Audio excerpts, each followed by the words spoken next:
on the vast South African grasslands, a variety of animals live together harmoniously, basking in the sun and utilizing the terrain, all while keeping a watchful eye for predators. As dawn breaks, a mother cheetah lovingly grooms her newborn cubs, unaware of a lion stealthily stalking towards them in the distance, triggering her protective instincts. Hoping to forge a stronger connection, 12-year-old Zan accompanies his father, Peter, on a drive in Peter's Porsche. Following a delightful drive filled with companionship, they started for home and were startled to almost hit a cheetah cub. Overjoyed that the cub is unharmed, the father and son quickly rush out of the car to check on him. After a brief search, they tracked the cub's cry and discovered him terrified and trembling. Out of pity for the small cub, the duo began searching for its mother, yet they had no luck. Unsure of any alternative, the pair returns the cub to their ranch, where Kristen, the ranch's owner, embraces him warmly. Zan procures a small basket, while Peter prepares a small bottle with milk for the creature. Almost immediately, Zan is enamored with the cub and secures his parents' consent to adopt him. Observing the black streaks adorning his new friend's fur, Zan excitedly proclaims to his family that their guest is a cheetah. While Zan enthusiastically detailed the cheetah's impressive traits, including its remarkable speed, Peter carefully clarified to the young boy that he could only care for the cub temporarily, awaiting its eventual release into the wild. In the following days, the cub adjusts to his adopted family and starts to experience a sense of security, having previously lost his mother.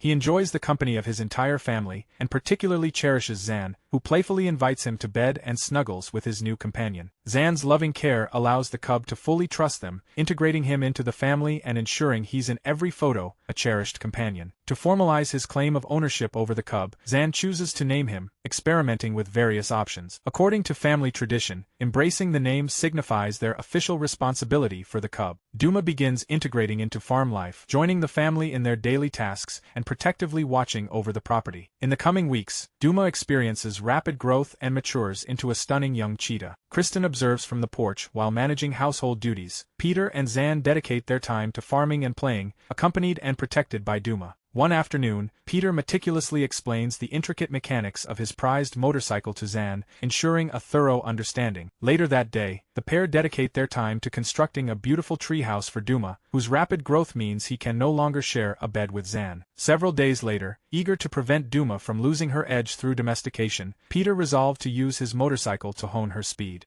He employs Zan to navigate the farm roads as he rides in the sidecar, instructing Duma and confirming its proficiency in pursuing a target and maintaining pace. One morning, during a football game between Zan and Duma, Zan witnesses his father's fall from his tractor, prompting him and Duma to immediately rush to his side. Kristen and Zan maintain the farm while Peter recuperates in the hospital over the next few days. Much to everyone's relief, Peter was released a few days later and joyfully reunited with his loving family. After the chaos subsides, Kristen returns to homeschooling Zan, making certain he covers all the necessary age-appropriate material. Peter is making a strong recovery, quickly regaining his peak condition, and returning to his farming responsibilities. Following extensive consideration of Duma's prospects as a fully mature animal, Peter spoke with Zan, voicing his worry that prolonged captivity could hinder Duma's ability to adapt to the wild and proposing his return to it. With visible frustration, Peter outlined his plan to his disheartened son, indicating on a map the location where they had discovered Duma months prior, convinced that Duma's original home was nestled in the adjacent mountains. Peter wraps up his proposal by suggesting a final fishing and camping adventure with his son and Duma, culminating in returning their cherished cheetah to its natural habitat. Zan's attempts to sway his father's opinion prove futile, as he contends that Duma is suitable for domestication. Nevertheless, all plans are suspended as Peter's health declines rapidly in the days ahead. To alleviate his stress, Zan brings Duma back to the house each night and sleeps with him, finding it a calming ritual. Following a brief battle with his illness, Peter passed away one fateful night. The devastating nature of this tragedy is beyond the young boy's understanding, as he deeply admired and idolized his devoted father. A few days later, Peter's funeral takes place, and Zan moves through it mechanically, unable to grasp the enormity of the tragedy or comprehend the unfolding events. Consumed by sorrow, Zan feels overwhelmed. He isolates himself on the farm with Duma, finding solace in the dog's quiet companionship. Several weeks later, much to Zan's disappointment, Kristen announces their need to rent out the farm and relocate to the city, where she believes she can secure employment and provide for them. The grieving mother recounted her arrangement for them to reside with her sister, Gwen, while she sought the ideal nature preserve. to enable Duma to live a life closer to his natural instincts and to alleviate the potential strain on city resources. Driven by necessity, Kristen disregards Zan's objections and proceeds with her plan to support her family. Consequently, she, her son, and Duma journey to the city together. Upon arriving, Gwen greets the three of them, her fear of the wildcat palpable as she swiftly contacts the wildlife preserve to collect it. Zan is attending a nearby school, while Kristen has secured employment. As the young boy grapples with the overwhelming changes in his life, the friction between Kristen and Zan escalates each day. Unable to cope, he directs his pent-up anger toward his mother. One afternoon, with Kristen and Zan occupied elsewhere, Gwen finds herself alone with Duma and is suddenly afraid. From afar, the wary Duma mistakenly seizes the TV remote, activating the television. Panicked, he darts through the strange house, inadvertently causing Gwen to flee in terror. Duma experiences excessive anxiety concerning all household matters and trails after the owner shortly thereafter. Observing his pet through the windows, Zan requests permission to leave class and begins searching the school. Spotting the young boy sprinting, a group of bullies chase him into the restroom, where they trap him, snatch his possessions, among them a map gifted by his father, and physically assault him while making severe threats. Suddenly, Duma, having watched his master's exchange from a distance, intervenes decisively, silencing everyone before leaving the bathroom. Zan tails Duma through the school and is stunned to discover chaos erupting. Police are on site, striving to secure the area and apprehend the escaped exotic animal. A few minutes later, Kristen arrives at the school to retrieve Zan and, bewildered by the commotion, soon discovers the reason, escalating her fear. Zan, having lost sight of the terrified Duma inside the school, locates him moments later, secreted away on the playground. Focused on Duma's well-being, Zan subtly guides his closest friend from the school, attempting to comprehend everything and determine his subsequent action. Considering the imminent threat to Duma's safety, Zan resolves to enact his deceased father's vision, relocating Duma to his native environment, offering him sanctuary amongst his species, far from human mistreatment. Knowing his mother would worry, Zan scribbled a note explaining his errand before quietly slipping over to Gwen's place to retrieve some items, notably Peter's vintage motorcycle. Fleeing Duma's relentless pursuit, Zan prioritized escape. Following a peaceful, hours-long drive far from civilization, Zan paused to consult his father's map, seeking clarity for the journey ahead. Zan discovered, after a careful review of the map, Peter's intended route to Duma's habitat, across the salt pans, through the Okavango Delta, and finally, into the mountains. Returning home, Kristen is heartbroken to discover Zan's goodbye letter. Miles back in the desolate desert, Peter's motorcycle sputters to a halt, leaving him stranded. Duma vigilantly watches over Zan, remaining close as they navigate the harsh landscape. The pair trudges for hours across the barren, lifeless desert, devoid of any other existence. The weary pair gratefully seek the shade of the downed aircraft, collapsing beneath its wings for their first rest in hours. Nearby, Zan parks the motorcycle and seeks the cool shade to rest. Duma affectionately joins him, eager to offer comfort and lift his spirits. Several hours later, Duma noticed a galago far off. Intrigued, he wondered about the creature but remained at a distance. Soon after, Duma observed a man trailing the bush baby and cautiously neared Zan to warn him. Before Duma can react, Zan's engine roars to life, rousing him from sleep as he cautiously ventures outside to investigate. A strange man struggling to start his car greeted Zan outside. The man quickly discloses his southern route, opposite Zan's westward path, and seems genuinely surprised upon Duma's introduction. After a pause, the man warily identified himself as Rip, offered Zan and Duma water, and presented his bush baby, Mashaka. Zan gifts Rip furniture salvaged from the wrecked aircraft, allowing him to relax and recuperate. As their conversation deepens and a bond forms, Rip casually mentions a distant river, 5 days' journey, and suggests the grim necessity of preparing to slaughter and consume a beloved animal for survival. Seeking respite from the overwhelming stress, Kristen retreats to the sanctuary of the farm, where she designs a missing child poster showcasing Zan and Duma, imploring the public to share any details they might possess. That evening, back in the desert, Rip builds a fire and listens to Zan enthusiastically describe his ambitious new plan to harness the wind for their long journey. Rip spends the next morning designing a motorcycle attachment while Zan retrieves a parachute from the plane. The plane crashed next to the motorcycle, and he dreamed of converting it into a desert sailboat.